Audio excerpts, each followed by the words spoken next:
서울 강남구 테헤란로. 유리와 강철로 이루어진 46층짜리 건물이 아침 햇살을 받아 찬란하게 빛나고 있었다. 국내 5대 건설사 중 하나인 강상건설 본사 건물이었다. 로비는 출근하는 직원들과 미팅을 위해 방문한 거래처 인사들로 북적였다. 정장을 차려입은 사람들이 분주히 오가는 가운데 한 작은 그림자가 회전문을 통해 들어섰다. 윤아린 8살. 어깨까지 내려오는 단발머리에 깨끗하게 다린 흰색 블라우스와 검은색 치마를 입은 소녀였다. 등에는 분홍색 토끼 인형이 그려진 어린이 가방을 메고 있었고 작은 손에는 투명 파일 하나가 꼭 쥐어져 있었다. 로비 한가운데 우뚝 선 할인의 눈은 천장의 거대한 샹들리에와 대리석 바닥 그리고 수많은 어른들의 모습에 압도되어 잠시 흔들렸다. 저기요. 할인은 작은 목소리로 가장 가까이 있던 안내 데스크 직원에게 다가갔다. 20대 후반으로 보이는 여직원이 미소를 지으며 고개를 숙였다. 어머, 어린 친구가 어떻게 여기까지 왔니? 엄마 아빠는 어디 계시니? 할인은 가방에서 구겨진 종이 한 장을 꺼냈다. 프린터로 출력한 면접 안내문이었다. 저 오늘 엄마 대신 면접 보러 왔어요. 엄마가 아파서 못 오셨거든요. 아이의 진지한 표정과 떨리는 목소리에 직원은 당황한 표정을 지었다. 주변에 있던 다른 직원 2명도 상황을 눈치채고 다가왔다. 얘야, 면접은 어른들이 보는 거란다. 엄마한테 전화해서. 안 돼요. 할인이 갑자기 큰 소리로 외쳤다. 로비에 있던 사람들의 시선이 일제히 아이에게 쏠렸다. 엄마는 정말 이 일이 필요하다고 했어요. 밤새 준비하신 거예요. 제가 대신 이거 전해드려야 해요. 보안팀 소속으로 보이는 건장한 남자 직원이 다가와 부드럽게 말했다. 얘야, 내 마음은 알겠는데 이건 규칙이란다. 어른들 세계에는 지켜야 할 규칙이 있거든. 할인의 눈에 눈물이 맺히기 시작했다. 하지만 엄마가 이 일 못 구하면 우리 집은. 바로 그때 로비 한쪽에 있는 전용 엘리베이터에서 한 노신사가 걸어 나왔다. 짙은 회색 정장을 입은 60대 초반의 남자, 강도현 회장이었다. 그는 원래 엘리베이터에서 바로 차량으로 이동할 예정이었지만 로비의 소란에 발걸음을 멈췄다. 날카로운 눈매와 굳게 담은 입술. 30년간 기업을 이끌어온 그의 얼굴에는 세월의 무게와 권위가 새겨져 있었다. 무슨 일인가? 회장의 낮고 무게 있는 목소리가 로비에 울려 퍼졌다. 직원들이 화들짝 놀라 일제히 허리를 숙였다. 회장님, 죄송합니다. 곧 처리하겠습니다. 하지만 도연의 시선은 이미 작은 소녀에게 고정되어 있었다. 눈물을 글썽이면서도 꼿꼿이 서 있는 아이의 모습에서 그는 오래전 잃어버린 무언가를 보는 듯한 묘한 감정을 느꼈다. 강도연 회장이 천천히 할인에게 다가갔다. 수행비서와 경호원들이 뒤따랐지만 그는 손짓으로 그들을 물렸다. 할인은 회장의 위압적인 분위기에 주눅들었지만 엄마를 생각하며 고개를 들었다. 도연은 무릎을 굽혀 아이와 눈높이를 맞췄다. 넌 무슨 일로 여기 왔니? 엄마 대신 면접에 필요한 거 전해드리려고요. 할인은 떨리는 손으로 투명 파일을 내밀었다. 파일 안에는 깔끔하게 정리된 서류들이 들어 있었다. 이력서, 자기소개서, 자격증 사본들. 도연은 그 서류들을 천천히 들여다보았다. 밤을 새워 준비한 흔적이 역력했다. 형광펜으로 중요한 부분을 표시했고 구석구석 손때가 묻어 있었다. 엄마는 왜 직접 오지 못했니? 어젯밤부터 열이 많이 나셔서 병원에 가야 하는데 오늘 면접이 있다고 하셨어요. 이 회사에 꼭 들어가고 싶다고. 할인의 목소리가 점점 작아졌다. 엄마가 떨어지면 저희 집은 큰일 나요. 집주인 아저씨가 이번 달까지 밀린 월세 못 내면 나가야 한대요. 보안팀 직원이 다시 한번 개입하려 했다. 죄송합니다만 이건 장난이 아닙니다. 면접은 본인이 직접 참석해야. 장난 아니에요. 할인이 외쳤다. 아이의 눈에서 눈물이 주르륵 흘러내렸다. 엄마가 밤새도록 공부하는 거 봤어요. 저한테 밥도 안 먹고요. 이 회사 들어가면 저 좋은 학교 보낼 수 있대요. 엄마 약속 지키고 싶어요. 하리는 가방을 열어 작은 원고 뭉치를 꺼냈다. 초등학교 공책을 찢어 만든 것처럼 보이는 종이들이었다. 이건 엄마가 준비한 발표 내용이에요. 제가 외웠어요. 들어주실래요? 아이는 울먹이는 목소리로 첫 문장을 읽기 시작했다. 존경하는 면접관님들께 저 윤서진은. 로비에 있던 사람들이 모두 숨을 죽였다. 작고 떨리는 목소리였지만 아이는 한 글자 한 글자 정성스럽게 읽어내려갔다. 건설 현장 안전 관리의 중요성, 최신 기술 동향, 그리고 회사에 기여하고 싶은 포부. 아이가 이해하기 어려운 내용임에도 불구하고 하리는 엄마를 위해 열심히 외운 것이 분명했다. 도연은 말없이 아이를 바라보았다. 60년을 살면서 수많은 사람들을 만났고 온갖 청탁과 부탁을 받았지만 이렇게 순수한 간절함은 처음이었다. 아이의 작은 손에서 떨리는 종이, 눈물로 얼룩진 얼굴, 그럼에도 포기하지 않는 눈빛. 그 모든 것이 도연의 굳어있던 심장을 두드렸다. 그만. 도연이 조용히 말했다. 할인이 읽기를 멈추고 겁에 질린 표정으로 회장을 올려다보았다. 혹시 엄마 떨어진 거예요? 아니다. 도연은 일어서서 비서에게 지시했다. 이 아이 어머니 연락처를 알아내게. 그리고 오늘 면접 일정 중 윤서진 씨 시간을 따로 잡아주게. 비서가 놀란 표정으로 물었다. 하지만 회장님 규정상 내가 직접 면접하겠네. 도연의 말에 주변 직원들이 술렁였다.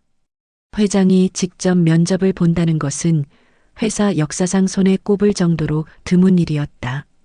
도연은 다시 할인을 바라보았다. 차갑기로 유명한 그의 눈빛에 처음으로 온기가 스며들고 있었다.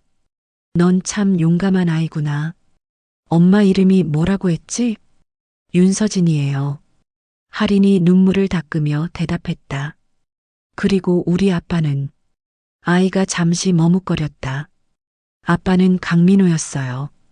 하지만 하늘나라에 계세요. 순간 시간이 멈춘 듯 했다. 도연의 손에서 들고 있던 서류가 바닥에 떨어졌다. 주변의 모든 소리가 사라지고 오직 아이의 목소리만이 그의 귓가에 울려 퍼졌다. 강민호. 7년 전 파리에서 사고로 세상을 떠난 자신의 둘째 아들 이름이었다. 강도연 회장의 얼굴에서 혈색이 사라졌다. 그는 벽을 짚고 간신히 균형을 잡았다. 비서가 황급히 다가와 부축했다. 회장님, 괜찮으십니까? 하지만 도연은 비서의 손을 뿌리치고 할인을 다시 바라보았다. 아이의 얼굴을 자세히 들여다보니 이제야 보이는 것들이 있었다. 눈매의 각도, 코끝에 선, 미소 지을 때 살짝 올라가는 입꼬리. 모두 민호를 닮아 있었다. 내 아버지 이름이 강민호라고? 도연의 목소리가 갈라졌다. 할인이 고개를 끄덕였다. 네. 제가 태어나기 전에 돌아가셨대요. 엄마가 사진 보여주셨어요. 아빠는 프랑스에서 공부하다가 사고를 당하셨대요. 아이는 가방에서 낡은 지갑을 꺼내 작은 사진 한 장을 꺼냈다. 이게 우리 아빠예요. 사진 속에는 20대 중반의 젊은 남자가 환하게 웃고 있었다. 파리 에펠탑을 배경으로 찍은 사진이었다. 도연의 손이 떨렸다. 그 사진 속 남자는 분명 자신의 아들 민호였다. 7년 전 마지막으로 본 그 얼굴. 도연은 사진을 받아들고 한참을 말없이 바라보았다. 눈시울이 붉어졌다. 로비에 있던 직원들은 이 기묘한 광경에 숨죽이고 있었다.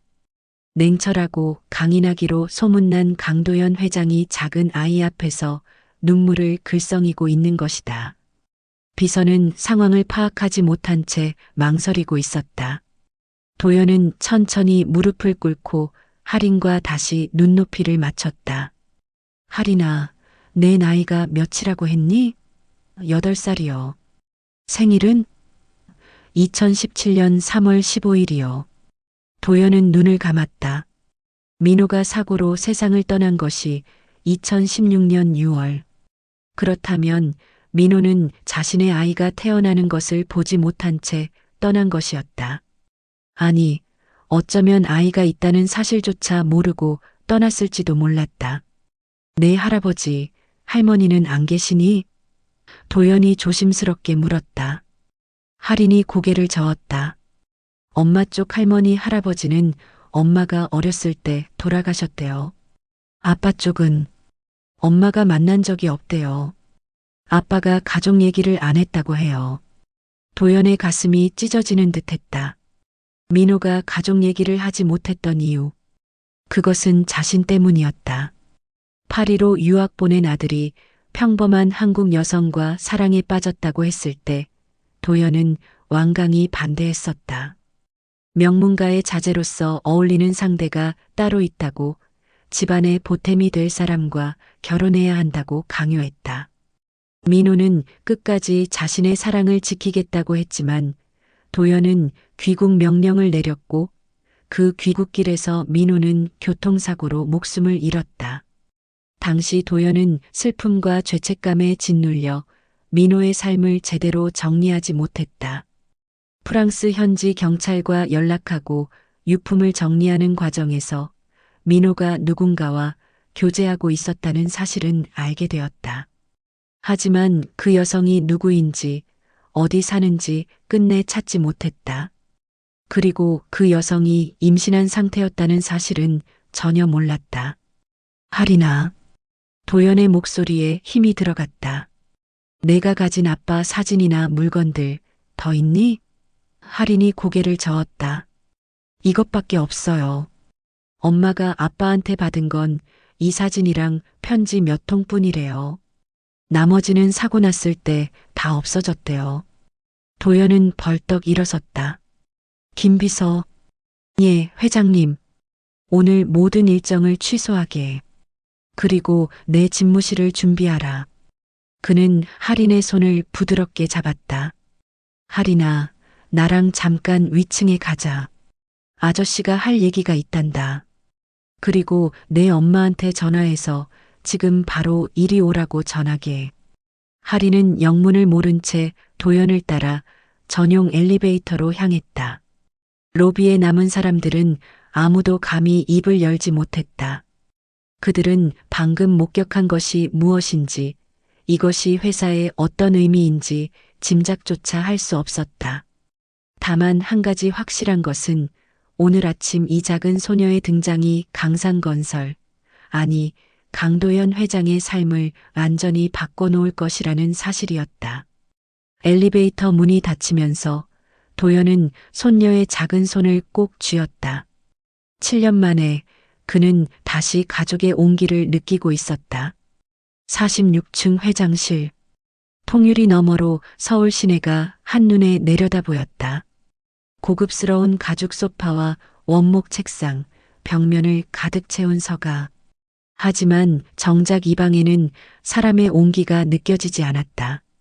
모든 것이 정돈되어 있었지만 삭막했다. 가족사진 하나 없는 책상, 개인적인 소품 하나 없는 선반. 이곳은 강도연이라는 사람의 삶 그 자체를 보여주는 공간이었다. 할인은 커다란 소파에 앉아 두리번거렸다. 도연은 냉장고에서 우유와 과자를 꺼내 아이 앞에 놓았다. 배고프지? 먹어라. 감사합니다. 할인이 공손하게 인사하고 과자를 집었다. 도연은 아이 맞은편에 앉아 한참을 말없이 바라보았다. 민호의 모습이 곳곳에서 보였다. 과자를 먹는 방식, 우유를 마실 때 입술에 묻히는 모습, 호기심 어린 눈으로 주변을 살피는 습관까지. 할이나 아빠에 대해 엄마가 뭐라고 하셨니? 도연이 조심스럽게 물었다. 할이는 우유를 한 모금 마시고 대답했다. 엄마는 아빠가 정말 착한 사람이었다고 했어요. 프랑스에서 만났는데 엄마가 길을 잃어서 헤맬 때 도와주셨대요. 그때부터 친해졌대요. 그래서 아빠는 엄마한테 프랑스어도 가르쳐 주고 같이 미술관도 다니고 그랬대요. 엄마가 힘들 때마다 옆에 있어 주셨대요. 그런데 할인의 목소리가 작아졌다.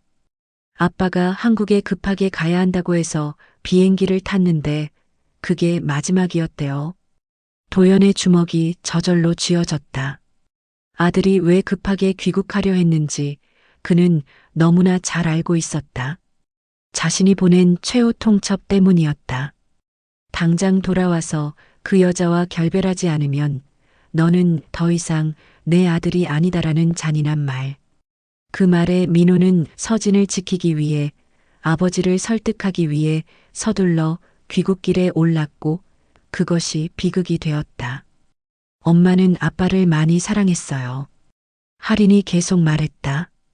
제가 태어나고 나서도 아빠 사진을 보면서 울었대요.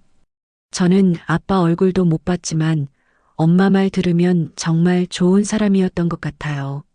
엄마가 그랬어요. 아빠는 하늘에서 별이 됐대요. 밤마다 저를 지켜본대요. 별이. 도연이 중얼거렸다. 그는 창밖을 바라보았다. 대낮의 푸른 하늘. 저 어딘가에 민호가 있을까? 자신을 용서하지 못한 채 떠난 아들이 지금 이 순간을 보고 있을까? 도연은 책상 서랍을 열었다. 그 안에는 오래된 가죽 액자가 하나 들어 있었다. 민호의 어린 시절 사진이었다. 이 사람 아니? 도연이 액자를 할인에게 보여주었다. 사진 속에는 7살쯤 되어 보이는 소년이 밝게 웃고 있었다. 할인의 눈이 커졌다. 이거 아빠예요? 어렸을 때? 그래.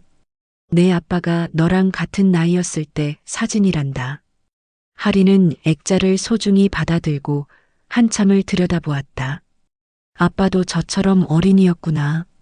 아이의 눈에 눈물이 고였다. 아빠를 만났으면 좋겠어요. 같이 놀고 엄마랑 셋이서 밥도 먹고. 도연도 더 이상 참을 수 없었다. 그는 할인을 조심스럽게 안아주었다. 7년 만에 처음으로 그는 가족의 온기를 느꼈다. 할인아, 만약에 내 아빠 가족이 살아있다면 만나고 싶니? 도연이 떨리는 목소리로 물었다. 할인이 고개를 끄덕였다. 물론이요. 엄마는 혼자 너무 힘들어 하셔서 제가 아빠 가족을 만나면 엄마도 힘이 날 것 같아요.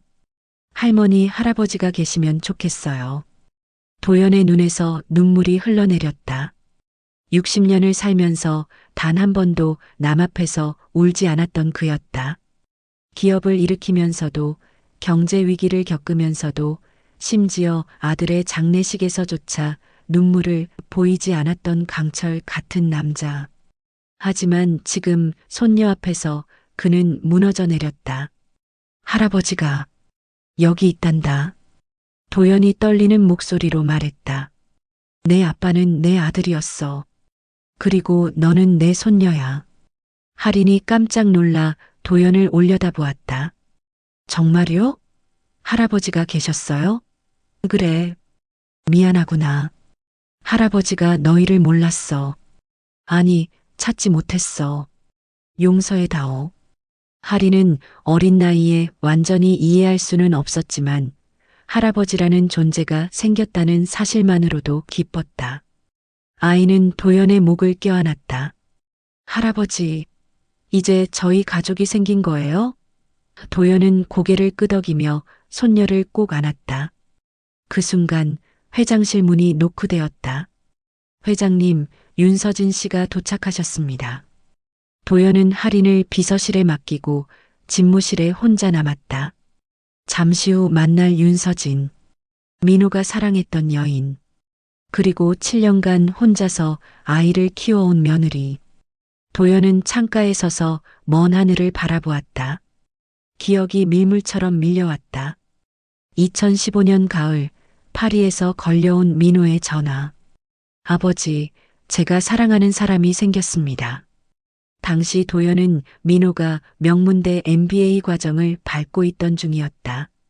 졸업 후 회사에 합류해 경영 수업을 받고 언젠가 자신의 뒤를 이을 계획이었다. 그런데 갑자기 사랑이라니. 누군가? 어떤 집안 딸인가? 도연이 물었다. 평범한 사람입니다. 워킹 홀리데이로 파리에 와서 카페에서 일하고 있습니다. 뭐? 도연의 목소리가 차갑게 식었다. 민호야, 정신 차려라. 내가 누구냐? 강상건설 후계자 아니냐? 내 결혼은 집안과 회사의 미래가 달린 문제다. 저는 서진 씨 없이는 살 수 없습니다.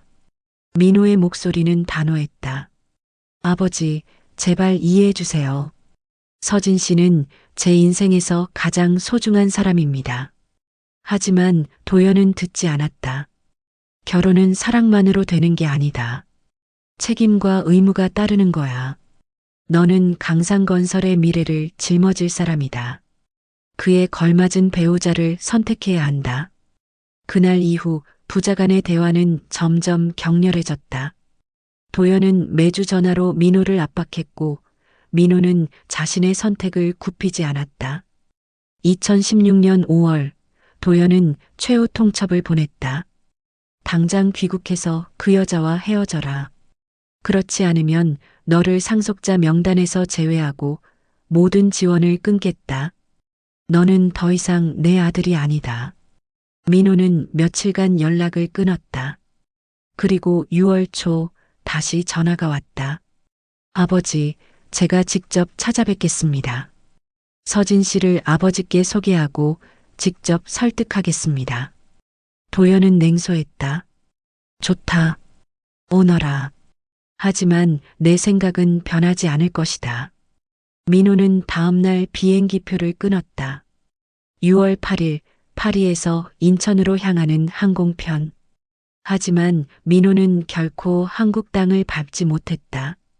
파리 샤를 드골 공항으로 향하던 중 고속도로에서 대형 트럭과 충돌하는 교통사고가 발생했다. 현장에서 즉사. 그날 밤 받은 전화. 프랑스 경찰의 영어로 된 통보. 요선. 엑서던트. 베리사리. 도연은 그 순간을 평생 잊을 수 없었다. 전화기를 쥔 손이 떨렸고 온 세상이 무너져 내리는 것 같았다. 그는 즉시 비서들을 이끌고 파리로 날아갔다. 영안실에서 본 민호의 차갑고 창백한 얼굴. 더 이상 웃지도 말하지도 않는 아들. 장례는 파리에서 치렀다. 민호가 다니던 학교 친구들, 교수들이 왔다. 그리고 한 여자가 왔다. 검은색 상복을 입고 눈이 퉁퉁 부은 채로. 그녀는 관 앞에서 무릎을 꿇고 한없이 울었다. 비서가 도연에게 귓속말했다. 저 여성이 고인의 연인이었다고 합니다. 윤서진이라고. 도연은 그녀를 멀리서 바라만 봤다. 다가가서 위로할 용기도 사과할 용기도 없었다. 아들의 죽음이 자신의 완고함 때문이라는 것을 알면서도 그는 그녀에게 한마디도 건네지 못했다. 장례가 끝난 후 서진은 사라졌다. 도연은 나중에 그녀를 찾아보려 했지만 이미 한국으로 돌아간 뒤였다. 연락처도 주소도 알 수 없었다. 한국으로 돌아온 도연은 민호의 방을 그대로 두었다. 책상, 침대, 옷장. 모든 것이 아들이 떠나던 날 그대로였다. 그는 가끔 그 방에 들어가 앉아 있곤 했다. 후회와 죄책감에 잠 못 이루는 밤이 수없이 많았다. 내가 조금만 더 들어줬더라면, 내가 사랑을 이해했더라면. 하지만 시간은 되돌릴 수 없었다. 회사 일에만 몰두했다. 그것만이 고통을 잇는 방법이었다. 도연은 더욱 냉철하고 엄격해졌다. 직원들은 그를 두려워했고 가족들조차 그에게서 멀어졌다. 아내는 남편의 변화를 견디지 못하고 별거를 선택했다. 큰아들은 해외로 나가 돌아오지 않았다. 도연은 철저히 혼자가 되었다. 그리고 오늘 7년 만에 그는 알게 되었다. 민호에게 딸이 있었다는 것을, 그리고 서진이 혼자서 그 아이를 키워왔다는 것을. 도연은 책상에 놓인 할인의 사진을 다시 들여다보았다. 민호의 눈, 민호의 미소. 그는 이제야 깨달았다. 신은 자신에게 두 번째 기회를 준 것이다. 아들을 잃은 것은 되돌릴 수 없지만 손녀와 며느리는 지킬 수 있다. 노크 소리가 다시 들렸다. 회장님, 윤서진 씨께서 기다리고 계십니다. 도연은 깊이 숨을 들이마셨다. 들어오게 하라. 문이 열리고 한 여인이 들어섰다. 30대 초반으로 보이는 여성. 수수한 검은색 정장에 긴 머리를 단정하게 묶은 모습. 얼굴에는 세월의 고단함이 새겨져 있었지만 눈빛만은 흔들리지 않았다. 윤서진이었다. 서진은 회장실에 들어서며 긴장한 기색을 감추지 못했다. 딸에게서 급한 연락을 받고 달려왔지만 상황을 정확히 파악하지 못한 채였다. 회장이 직접 면접을 본다는 말에 당황스러웠고 할인이 회사에 온 것도 충격이었다. 그녀는 허리를 깊이 숙여 인사했다. 안녕하십니까? 윤서진입니다. 딸아이가 폐를 끼쳐 죄송합니다. 앉으시오. 도연의 목소리는 떨리고 있었다. 서진은 소파에 조심스럽게 앉았다. 도연은 그녀를 한참 바라보았다. 7년 전 장례식장에서 본 그 여인. 울면서 민호의 관 앞에 무릎 꿇었던 여인. 시간이 흘렀지만 그 눈빛만은 여전했다. 슬픔과 강인함이 공존하는 눈. 윤서진 씨, 오늘 면접은 하지 않을 것 같소? 도연이 말했다. 서진의 얼굴이 굳어졌다. 그럼 떨어진 건가요? 아니요. 그게 아니라. 도연은 책상 서랍에서 오래된 사진 한 장을 꺼냈다. 민호가 젊은 시절 파리에서 찍은 사진이었다. 이 사람 알고 있소? 서진의 눈이 커졌다. 그녀는 떨리는 손으로 사진을 받아들었다. 이건 민호 씨. 목소리가 갈라졌다. 어떻게 이 사진을? 그 사람이 누구요? 도연이 물었다. 서진은 사진을 가슴에 꼭 안았다. 제 남편이었습니다. 아니, 결혼은 못했지만 제 인생에서 가장 사랑했던 사람입니다. 언제 만났소? 2015년 가을이었습니다. 저는 워킹 홀리데이로 파리에 가 있었고 민호 씨는 학교 다니고 계셨죠. 몽마르트 언덕에서 처음 만났습니다. 제가 길을 잃어서 헤매고 있을 때 민호 씨가 도와주셨어요. 서진의 눈에 눈물이 고였다. 그때부터 우리는 매일 만났습니다. 함께 센강을 걷고 루브르 박물관을 다니고. 도연은 말없이 듣고 있었다. 서진이 계속 말했다. 민호 씨는 정말 따뜻한 사람이었습니다. 제가 힘들 때마다 옆에 있어 주셨고 꿈을 응원해 주셨어요. 저는 그분과 함께 미래를 꿈꿨습니다. 하지만 그녀의 목소리가 떨렸다. 2016년 6월 민호 씨가 급히 한국에 가야 한다고 했어요. 아버지를 만나야 한다고, 꼭 돌아오겠다고 약속하셨어요. 그런데 돌아오지 못했군요. 도연이 낮게 말했다. 서진이 고개를 끄덕였다. 사고 소식을 듣고 제 세상이 무너졌습니다. 장례식장에 갔지만 저는 가족도 아니었고 아무 자격도 없었어요. 멀리서 바라보는 것밖에 할 수 없었습니다. 그리고 한국으로 돌아왔소? 네. 그런데 그때 이미 제 뱃속에 서진이 배를 쓸어내렸다. 할인이가 있었습니다. 민호 씨의 아이였어요. 저는 혼자서 출산했고 7년간 아이를 키웠습니다. 힘들었지만 할인이는 제 삶의 이유였습니다. 민호 씨가 남긴 마지막 선물이었으니까요. 도연은 더 이상 참을 수 없었다. 그는 떨리는 손으로 또 다른 사진을 꺼냈다. 민호의 어린 시절 가족 사진이었다. 부모와 함께 찍은 사진. 이 사진을 보시오. 서진이 사진을 받아들었다. 그리고 도연을 가리키는 손가락 밑에 얼굴을 보았다. 젊은 시절의 도연. 그리고 민호가 그의 옆에 서 있었다.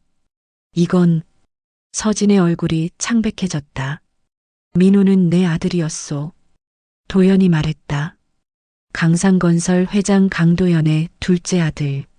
그리고 할인이는 내 손녀요. 서진은 충격에 말을 잇지 못했다. 사진이 손에서 떨어졌다. 그렇다면 회장님이 그렇소. 나는 할인이의 할아버지요. 그리고 당신은 도연의 목소리가 갈라졌다. 당신은 내 며느리요. 서진은 손으로 입을 막았다. 눈물이 쏟아져 내렸다. 어떻게, 왜 지금까지, 미안하오. 나는 당신들을 찾지 못했소. 아니, 제대로 찾지 않았는지도 모르겠소. 도연은 일어나 창가로 걸어갔다. 민호가 파리에서 당신을 만났다고 했을 때 나는 반대했소. 집안과 회사를 생각해서 적합한 배우자를 선택하라고 강요했지요. 민호는 끝까지 당신을 지키려 했고 그의 주먹이 쥐어졌다.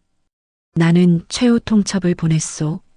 당장 헤어지지 않으면 아들로 인정하지 않겠다고. 민호는 나를 설득하기 위해 서둘러 귀국하려 했고 그것이 비극이 되었소. 서진은 온몸이 떨렸다. 그럼 민호 씨가 돌아가신 건 내 잘못이요. 도연이 고백했다.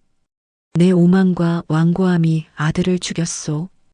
그리고 당신과 할인이를 7년간 혼자 두었소. 용서를 구할 자격도 없지만 그는 서진을 향해 깊이 고개를 숙였다. 용서해 주시오. 그리고 이제라도 가족이 되어 주시오. 서진은 복잡한 감정에 휩싸였다. 분노, 슬픔, 안도감이 한꺼번에 밀려왔다. 7년간 혼자서 견뎌온 고통, 아이를 키우면서 겪은 온갖 어려움, 민호를 잃은 상실감, 그 모든 것이 이 남자의 잘못 때문이었다. 하지만 동시에 그녀는 도연의 눈에서 진심 어린 후회를 보았다. 그리고 무엇보다 할인이를 생각했다. 아이는 이제 할아버지가 생겼다. 회장님, 서진이 떨리는 목소리로 말했다. 저는 회장님을 용서할 수 있을지 모르겠습니다. 민호 씨를 잃은 아픔은 여전히 제 가슴에 있습니다. 하지만 그녀는 눈물을 닦았다. 할인이를 위해서라도 저는 이 기회를 받아들이겠습니다. 아이에게 가족이 필요하니까요. 도연은 고개를 들었다. 그의 눈에도 눈물이 가득했다. 고맙소. 정말 고맙소. 하지만 한 가지 약속해 주세요. 서진이 단호하게 말했다. 할인이 앞에서는 절대 과거 얘기를 하지 마세요. 아이는 아빠가 사고로 돌아가셨다는 것만 알면 됩니다. 할아버지와 엄마 사이에 어떤 일이 있었는지 아직 알 필요 없어요. 알겠소. 약속하겠소. 도연이 고개를 끄덕였다. 그 순간 문이 열리고 할인이 뛰어들어왔다. 엄마. 아이는 서진의 품에 안겼다. 할인아, 걱정했잖아. 왜 혼자 이런 데까지 온 거야? 미안해요, 엄마. 근데 엄마, 우리 할아버지 생겼어요. 서진은 도연을 바라보았다. 두 사람의 시선이 공중에서 만났다. 아픔과 용서, 과거와 미래가 교차하는 순간이었다. 그리고 그들은 알았다. 이제 새로운 시작이라는 것을. 그날 이후 일주일이 흘렀다. 도연은 서진과 할인을 위해 강남의 아파트를 마련해 주었다. 이사를 돕고 생활비를 보내주려 했지만 서진은 완강히 거절했다. 아파트는 받겠습니다. 할인이를 위해서요. 하지만 저는 제 힘으로 살아가겠습니다. 일자리를 주세요. 시혜가 아니라 기회를 주세요. 도연은 서진의 자존심을 존중했다. 그는 그녀를 강상건설 기획팀에 정식으로 채용했다. 특혜가 아니라 능력으로 평가했다. 서진은 파리에서 배운 프랑스어와 문화 이해력을 바탕으로 해외 사업 부문에서 일하게 되었다. 그녀는 누구보다 열심히 일했고 동료들의 인정을 받았다. 하지만 도연과 서진 사이에는 여전히 보이지 않는 벽이 있었다. 할인이와 함께 식사할 때도 주말에 만날 때도 두 사람은 어색한 대화만 나눴다. 과거의 상처는 쉽게 아물지 않았다. 서진은 도연을 볼 때마다 민호의 죽음을 떠올렸고 도연은 서진을 볼 때마다 자신의 죄책감에 괴로워했다. 어느 날 저녁 도연의 집에서 저녁 식사 자리가 마련되었다. 할인은 신나서 할아버지 집을 구경하며 돌아다녔다. 넓은 거실, 정원, 수영장. 아이는 처음 보는 풍경에 감탄했다. 도연은 손녀의 행복한 모습에 미소 지었다. 하지만 서진은 불편한 표정을 감추지 못했다. 식사 중에 도연이 말했다. 할인이 교육 문제를 생각하고 있소. 강남의 좋은 사립학교에. 안 됩니다. 서진이 단호하게 끊었다. 할인이는 지금 다니는 학교가 좋습니다. 친구들도 있고 선생님도 좋으시고요. 하지만 더 나은 환경에서 회장님, 서진의 목소리가 높아졌다. 할인이는 제 딸입니다. 교육 방침도 제가 정합니다. 나는 할아버지요. 손녀를 위한 것뿐이요. 그 위한다는 게 문제입니다. 서진이 소리쳤다. 할인이 놀라서 두 사람을 바라보았다. 서진은 숨을 가다듬고 말을 이었다. 회장님은 민호 씨를 위한다고 하셨죠. 그래서 그분의 인생을 통제하려 하셨고 결국 그녀는 말을 멈췄다. 할인이가 듣고 있었기 때문이다.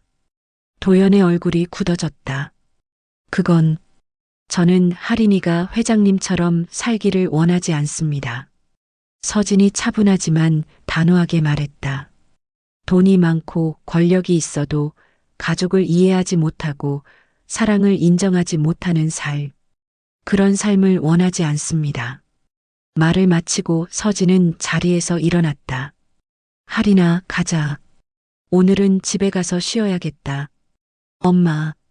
할인이 당황한 표정으로 엄마와 할아버지를 번갈아 보았다. 할아버지는? 할아버지는 바쁘신 분이야. 우리는 이만 가자. 서진은 할인의 손을 잡고 현관으로 향했다. 도연은 그 뒷모습을 바라만 보았다. 운전기사가 그들을 집까지 태워다 주었다. 차 안에서 할인이 물었다. 엄마, 왜 화났어? 할아버지가 뭘 잘못했어? 아무것도 아니야, 할인아. 서진이 딸의 머리를 쓰다듬었다. 엄마가 조금 예민했어. 미안해. 할아버지도 우리 좋아해 주시는 것 같은데. 할인의 목소리가 작아졌다. 저는 할아버지랑 같이 있는 게 좋아요. 서진은 가슴이 아팠다. 할인이에게 할아버지는 소중한 존재가 되어가고 있었다. 자신의 감정 때문에 아이의 행복을 빼앗을 수는 없었다. 집에 도착한 후 할인을 재운 서진은 거실에 홀로 앉아 있었다. 민호의 사진을 꺼내 들여다보았다. 민호 씨, 제가 잘하고 있는 걸까요? 당신 아버지를 용서해야 할까요? 다음 날 아침 도연에게서 문자가 왔다. 서진 씨, 어젯밤은 내가 잘못했소. 당신 말이 맞소. 나는 또다시 같은 실수를 하려 했소. 용서하시오. 그리고 시간을 주시오. 나는 변하고 싶소. 서진은 한참을 문자를 들여다보다가 짧게 답장을 보냈다. 저도 미안했습니다. 천천히 가겠습니다. 그날 저녁 도연은 민호의 방을 찾았다. 7년간 그대로 보존해온 방. 그는 책상 앞에 앉아 아들의 일기장을 펼쳤다. 파리 유학 시절 쓴 일기였다. 오늘 서진을 만났다. 그녀는 내가 만난 사람 중 가장 따뜻한 사람이다. 아버지께서 이해해 주실까? 나는 그녀 없이는 살 수 없다. 도연의 눈에서 눈물이 떨어져 일기장을 적셨다. 민호야, 미안하다. 아버지가 너를 이해하지 못했구나. 하지만 이제는 알겠다. 사랑이 얼마나 소중한지, 가족이 얼마나 소중한지. 그는 일기장을 꼭 안았다. 내가 사랑한 사람을, 내가 남긴 아이를 아버지가 지키마. 이번에는 절대 놓치지 않을 거야. 며칠 후 도연은 서진을 다시 만났다. 회사가 아니라 조용한 카페에서였다. 서진 씨, 나는 당신에게 사과하고 싶소. 그리고 부탁이 있소. 무슨 부탁이신가요? 나를 가르쳐 주시오. 어떻게 하면 좋은 할아버지가 될 수 있는지, 어떻게 하면 할인이를 행복하게 해줄 수 있는지. 서진은 놀랐다. 강상건설의 회장, 수만 명의 직원을 거느린 권력자가 자신에게 가르침을 청하고 있었다. 그녀는 도연의 눈을 보았다. 진심이었다. 회장님, 서진이 말했다. 저는 아직 회장님을 완전히 용서하지 못했습니다. 민호 씨를 잃은 아픔은 여전합니다. 하지만 그녀는 잠시 멈췄다가 말을 이었다. 하지만 저는 회장님께서 변하려 노력하시는 걸 봤습니다. 그리고 할인이가 회장님을 얼마나 좋아하는지도 압니다. 그러니 함께 노력해 봅시다. 천천히 한 걸음씩. 도연은 고개를 끄덕였다. 고맙소. 정말 고맙소. 두 사람은 처음으로 진심 어린 대화를 나눴다. 민호에 대한 추억, 할인이의 미래, 그리고 서로에 대한 이해. 그날 이후 관계는 조금씩 변화하기 시작했다. 도연은 더 이상 일방적으로 결정하지 않았다. 할인이와 관련된 모든 일을 서진과 상의했다. 서진도 도연의 노력을 인정하며 마음의 문을 조금씩 열어갔다. 그리고 무엇보다 할인이가 행복해했다. 엄마와 할아버지가 웃으며 대화하는 모습을 보며 아이는 진정한 가족을 느꼈다. 6개월이 흘렀다. 이른 봄, 벚꽃이 만발한 날이었다. 도연의 저택 정원에는 세 사람이 함께 있었다. 할인은 새로 만들어준 그네를 타며 깔깔 웃었다. 서진은 벤치에 앉아 그 모습을 바라보며 미소 지었다. 도연은 할인을 밀어주며 손녀의 웃음소리를 들었다. 더 높이, 할아버지, 더 높이. 할인이 외쳤다. 알았다, 우리 공주님. 도연이 웃으며 그네를 더 세게 밀어주었다. 바람에 날리는 할인의 머리카락, 햇살을 받아 반짝이는 아이의 눈동자.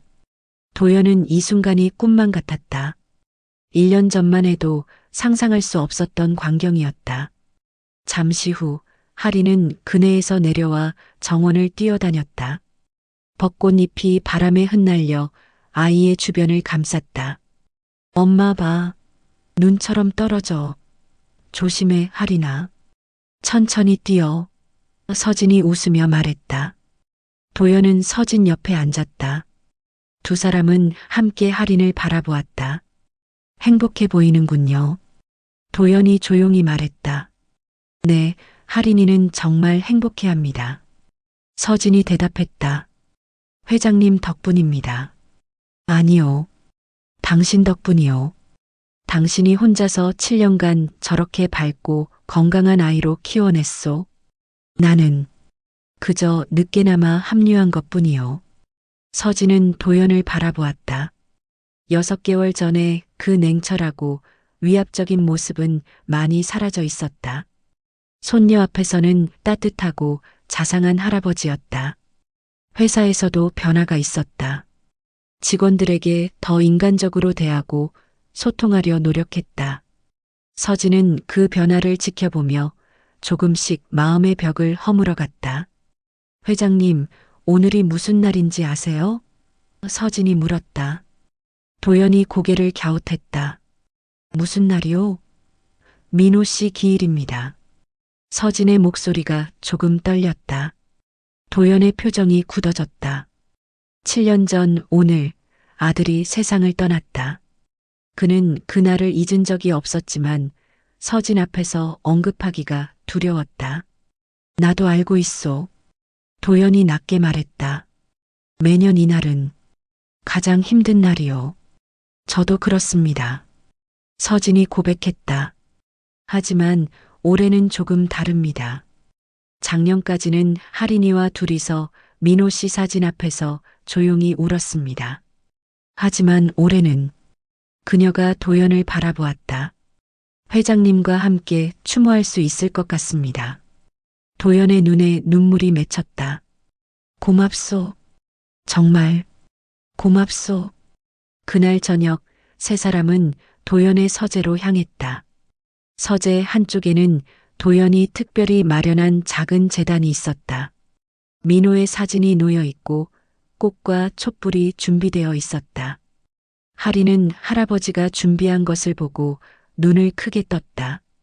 할아버지, 이게 뭐예요? 아빠를 기억하기 위한 곳이란다. 도연이 무릎을 꿇고 아이와 눈높이를 맞췄다. 오늘은 내 아빠가 하늘로 간 날이야.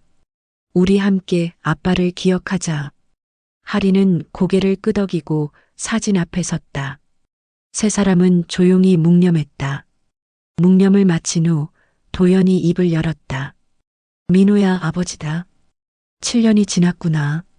너를 제대로 이해하지 못해서 미안하다. 내가 사랑한 사람이 얼마나 훌륭한 사람인지 이제야 알게 되었다. 그리고 내가 남긴 아이가 얼마나 소중한지도. 그의 목소리가 떨렸다.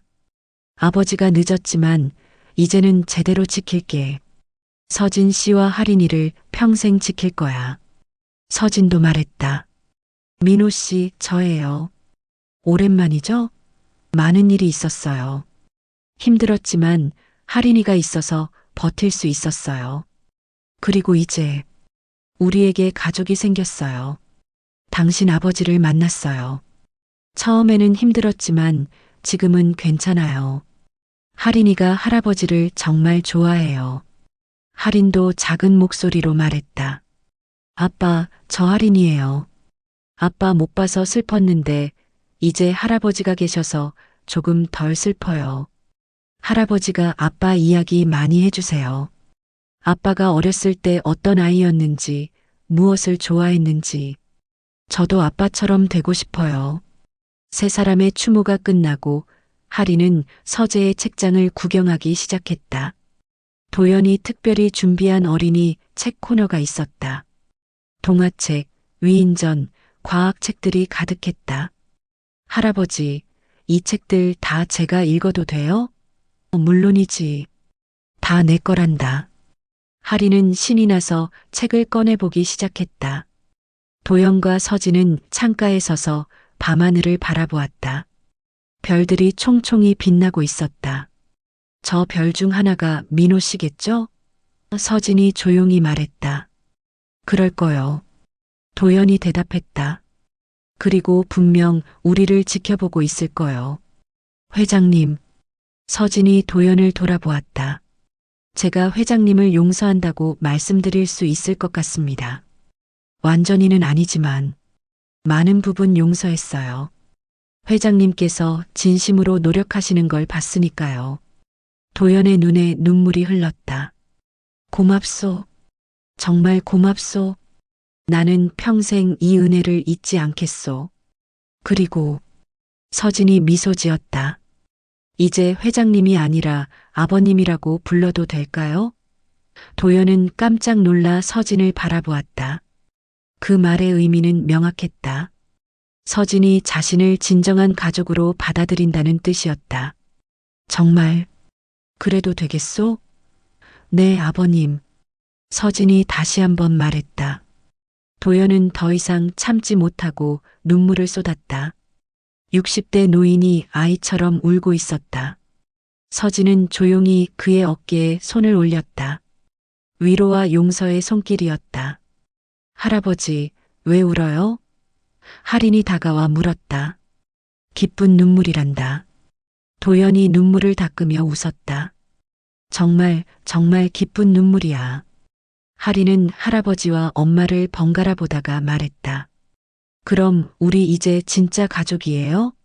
그렇단다. 도연이 할인을 안아 올렸다. 우리는 이제 진짜 가족이야.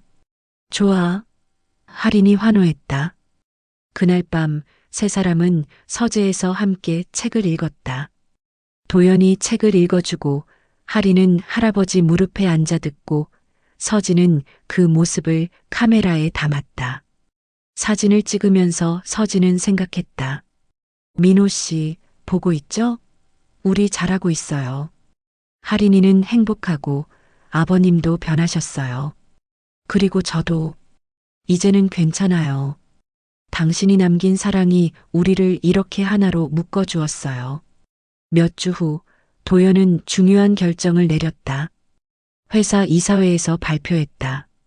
앞으로 강산건설은 새로운 방향으로 나아갈 것입니다. 이익만을 추구하는 것이 아니라 사람을 먼저 생각하는 기업이 되겠습니다. 이사들이 술렁였다. 회장님, 그게 무슨 말씀이십니까? 직원 복지를 대폭 늘리고 일과 가정의 균형을 지원하겠습니다. 그리고 사회 공헌 활동을 확대할 것입니다. 특히 한부모 가정 지원 프로그램을 만들겠습니다. 도연은 서진을 바라보았다. 그녀도 이사회에 참석해 있었다. 제 며느리가 7년간 혼자서 아이를 키우며 겪은 어려움을 이제야 알았습니다. 같은 처지의 사람들을 돕고 싶습니다. 회의가 끝난 후 직원들 사이에서 소문이 퍼졌다. 강도연 회장에게 손녀가 있다는 것, 그리고 돌아가신 둘째 아들의 아이라는 것. 회장이 변한 이유를 이제 모두가 이해했다. 그리고 많은 직원들이 회장의 변화를 환영했다. 여름이 왔다. 도연은 할인의 9번째 생일을 성대하게 준비했다.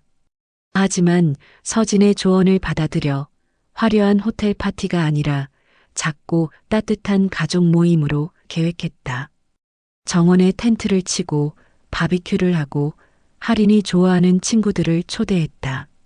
생일 케이크에 촛불을 켜고 모두가 생일 축하 노래를 불렀다. 할인은 눈을 감고 소원을 빌었다. 촛불을 끄고 나서 도연이 물었다. 무슨 소원을 빌었니? 비밀이에요. 할인이 웃으며 대답했다. 하지만 힌트는 줄게요. 우리 가족이 계속 행복하게 사는 거예요. 도연과 서진은 눈을 마주보며 미소 지었다. 그날 밤 손님들이 모두 돌아간 후 세 사람은 정원 벤치에 나란히 앉았다. 밤하늘에는 별들이 빛나고 있었다. 저기 저 별 봐요. 할인이 가리켰다. 제일 밝게 빛나는 별이요. 저게 아빠인 것 같아요. 그럴 거야. 도연이 손녀의 머리를 쓰다듬었다. 내 아빠는 항상 우리를 지켜보고 있단다. 할아버지, 엄마, 저는 정말 행복해요. 할인이 말했다. 아빠는 없지만 할아버지가 계시고 엄마가 있고 이렇게 함께 있으니까 행복해요. 서진이 딸을 안아주었다. 엄마도 행복해, 할인아. 도연도 두 사람을 감싸 안았다. 나도 정말 행복하다. 너희들이 내 인생에 와줘서 고맙다. 세 사람은 한참을 그렇게 포옹한 채 별을 바라보았다. 그때 유성이 하늘을 가로질러 지나갔다. 아, 별똥별이다. 할인이 외쳤다. 빨리 소원 빌어야 해. 세 사람은 각자 소원을 빌었다. 도연은 이 행복이 영원하기를, 서진은 할인이가 건강하게 자라기를, 할인은 우리 가족이 계속 함께 있기를이라고. 며칠 후 도연은 서재에서 편지를 쓰고 있었다. 민호에게 보내는 편지였다. 실제로 보낼 수는 없지만 아들에게 하고 싶은 말들을 적었다. 민호야, 아버지다. 내가 떠난 지 7년이 흘렀구나. 그동안 아버지는 많은 것을 깨달았어. 내가 서진 씨를 얼마나 사랑했는지, 그 사랑이 얼마나 진실했는지 이제는 안다. 미안하다. 아버지가 그때 너를 이해했어야 했는데. 하지만 신은 아버지에게 다시 한번 기회를 주셨어. 하린이와 서진 씨를 만나게 해주셨지. 아버지는 이번에는 절대 같은 실수를 반복하지 않을 거야. 내가 지키고 싶었던 사람들을 아버지가 평생 지킬게. 약속한다. 하린이는 너를 정말 많이 닮았어. 웃는 모습, 호기심 많은 눈빛, 따뜻한 마음씨. 모두 내 모습이야. 그 아이를 보면 내가 옆에 있는 것 같아 위로가 된단다. 서진 씨도 정말 훌륭한 사람이야. 내가 왜 그녀를 사랑했는지 이제는 완벽히 이해해. 민호야, 하늘에서 편히 쉬어라. 내가 남긴 사랑의 결실인 하린이를 아버지가 잘 돌볼게. 그리고 서진 씨에게도 아버지가 되어주겠어. 늦었지만 아버지가 이제라도 제대로 된 가장이 되려고 노력하고 있어. 사랑한다, 아들아. 그리고 미안하다. 아버지가 진작 이렇게 말했어야 했는데. 이제라도 전하고 싶구나. 너를 자랑스러워한다고. 내가 선택한 사랑이 옳았다고. 하늘에서 우리를 지켜봐다오. 아버지가 약속을 지키는지 확인해다오. 사랑하는 아들 민호에게 아버지가. 편지를 다 쓴 도연은 민호의 사진 앞에 그것을 놓았다. 그리고 조용히 말했다.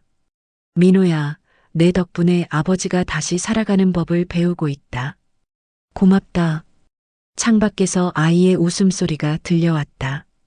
하린이 정원에서 놀고 있었다. 서진도 함께 있었다. 도연은 창가에 서서 그 모습을 바라보았다. 햇살이 따스하게 내리쪼이고 바람에 나뭇잎이 살랑거렸다. 세상은 여전히 아름다웠고 삶은 계속되었다. 상처는 아물었고 용서는 이루어졌고 사랑은 새로운 형태로 꽃피었다. 강도연은 이제 알았다. 진정한 부는 돈이나 권력이 아니라 가족이라는 것을, 그리고 가장 소중한 것은 함께하는 시간이라는 것을. 할아버지, 같이 놀아요. 하린이 창문을 향해 손을 흔들었다. 지금 간다. 도연이 웃으며 대답했다. 그는 서재를 나서며 민호의 사진을 한 번 더 돌아보았다. 민호야, 내가 남긴 빛을 아버지가 이어가마. 약속한다. 그렇게 강도연, 윤서진, 윤아린. 세 사람의 새로운 가족 이야기는 계속되었다. 과거의 아픔을 딛고 용서와 사랑으로 이어진 그들의 인생. 그것은 상실에서 시작되었지만 희망으로 이어지는 여정이었다. 그리고 하늘 어딘가에서 강민호는 미소 지으며 그들을 지켜보고 있었다.